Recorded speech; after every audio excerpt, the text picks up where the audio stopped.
দিন মুগ ডাল রান্না করবে। যে আমি একটা রুই মাছের মাথা ধুয়ে রেখেছি, আর এই যে মুগ ডালটা ভেজে নেব। পেঁয়াজ লাগবে, আদা রসুন টমেটো কুচি আর কাঁচা লঙ্কা। মুগ ডালটাকে ভেজে নেব।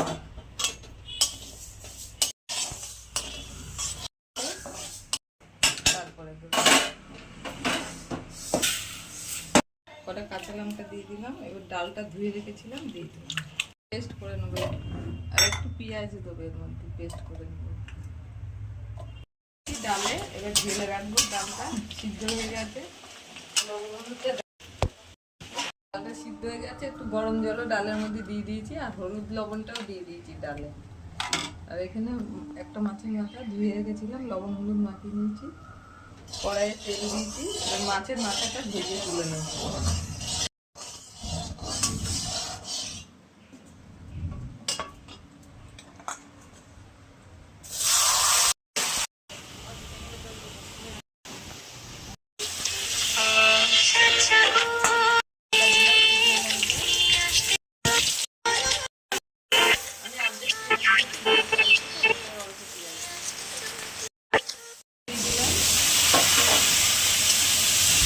হয়ে গেছে, রসুন আর পেঁয়াজ পেস্টটা দিয়ে দিলাম, লবণ দিলাম।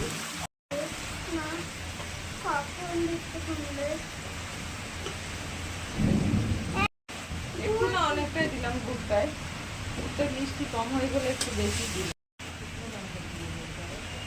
গুঁড়ো দিলাম,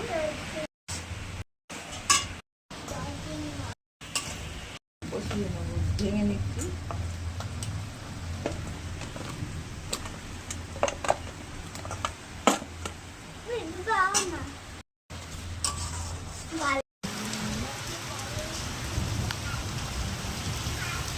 একটু কষাবো, তেল ছেড়ে দিয়েছে। এবারে এদিকে ডালটা গরম করতে দিয়েছিলাম, ডালটা ঢেলে দেবো। ঘিটার দরকার ছিল, ঘিটা নেই, আমি দিতে পারলাম না। আপনাদের ইচ্ছা হলেই ঘিটা দিয়ে নেবেন, একদম বিয়ে বাড়ির মতো স্বাদ হবে। বিয়ে বাড়ির মতো স্বাদ হবে, অনুষ্ঠান বাড়ির মতো। মাথা দিয়ে মুগ ডাল